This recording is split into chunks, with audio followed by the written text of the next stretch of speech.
visions through my dreams, seeing myself swimming in the universe. My ancestors gave me gifts to read cards, predict and heal.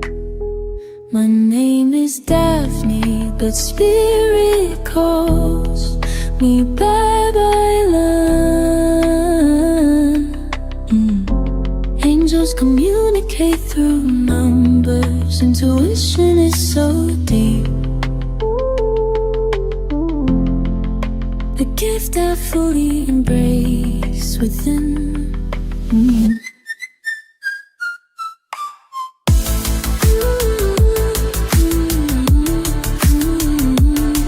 Hi everyone! Welcome po sa inyong almost personal reading. I want you to know that this is a general reading, so you may resonate po sa buong reading na ito or baka konti lang. Take what's only yours. I also want you to know that this is a timeless reading. So whenever you find this video, the message is also meant to find you. Let's see here kung ano pong mga nangyayari. Ang first card mo is the King of Intelligence.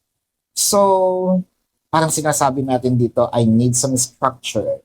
Kailangan ko ng maayos na relationship. But with the Two of Strength, so nakikita natin dito, parang paano ko gagawin ito kung ang situation namin is medyo bago-bago pa.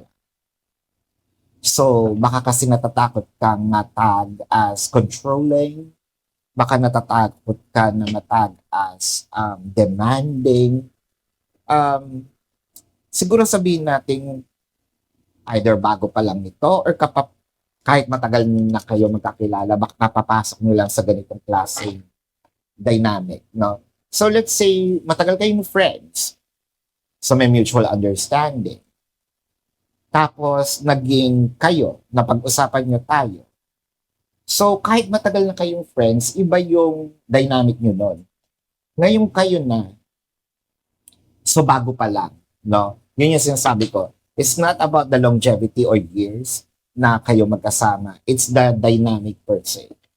So, baka kasi bago pa lang. Syempre, iba yung dynamic kung kayo na. Meron ka na ditong karapatan magselos, may karapatan ka ng mag-inarte, di ba? Kasi, may label na, unlike before. So ngayon, parang mas gusto mo siyang ayusin. Kaso, yun nga, nakakatakot, baka kasi matag ka nga as being dominant, no? With the Ten of Strength. So nahihirapan yung puso mo. Kasi parang pwede rin natin sabihin si person is matigas din ang ulo. Pwede rin natin sabihin na itong si person is ayaw nagpapadominate, no? Parang gusto niya dahil either ako ang lalaki or ako ang babae, no? Kasi the King of Swords, we're not talking about the suit per se. It's the yung ugali, no? Yung dominant ang ugali. So, ako ang babae, ako yung gusto mo, ako yung masusunod, di ba? Or sabi nga nila, laging tama ang babae, so ako dapat. Yung isa naman, kung lalaki naman, o baka nga may mga parehas kayo, you have a strong personality, kaya may clash. No? I'm the man of the house. Or ako yung lalaki, ako yung nakapantalon, ako yung may bayag, ako dapat yung masunod. No? So, may clash. With the Queen of Wisdom, ayan tayo. Kasi parang nakikita natin dito, it started very fragile, no? It started very soft. However, ngayon parang nag-iiba ang ugali ni person. Pwede natin sabihin, what? The Ten of Wisdom. The Ten of Wisdom represents minahal mo na noon pa.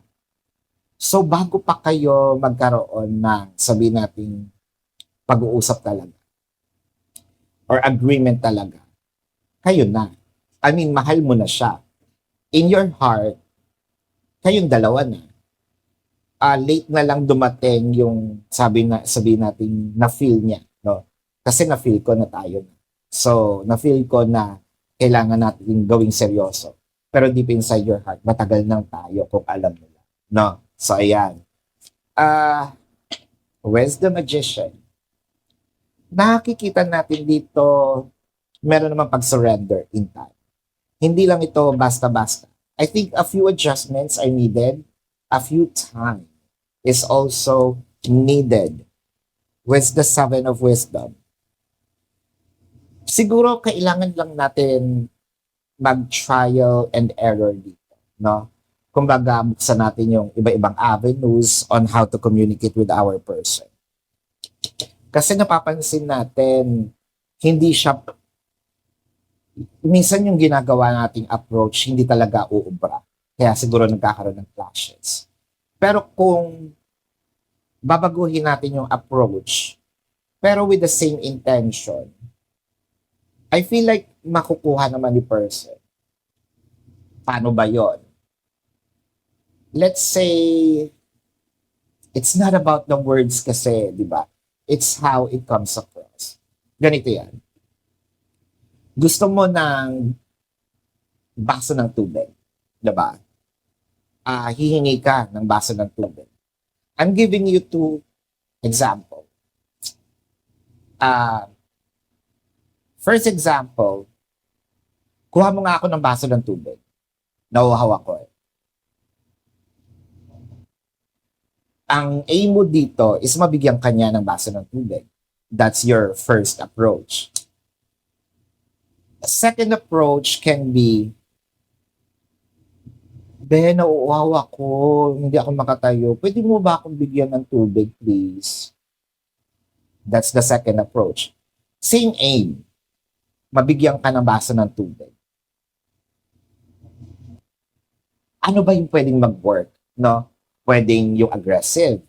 Depende sa sitwasyon, di ba? So you might have to want to experiment on how you're going to approach your person.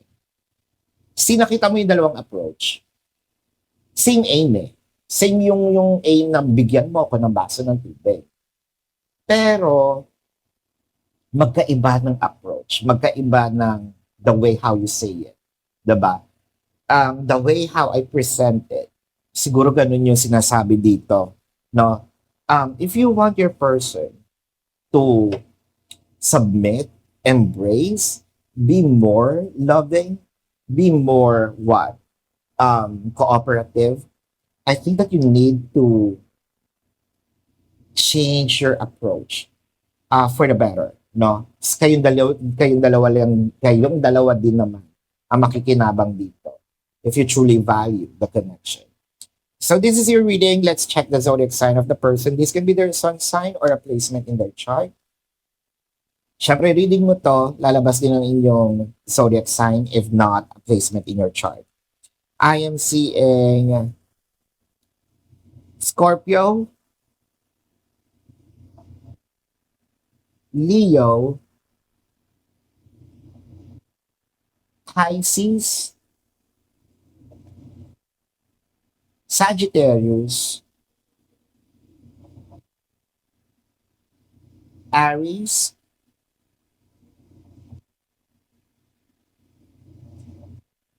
Aquarius, Libra, and Gemini.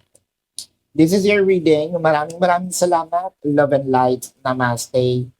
See you po sa susunod na readings. Goodbye.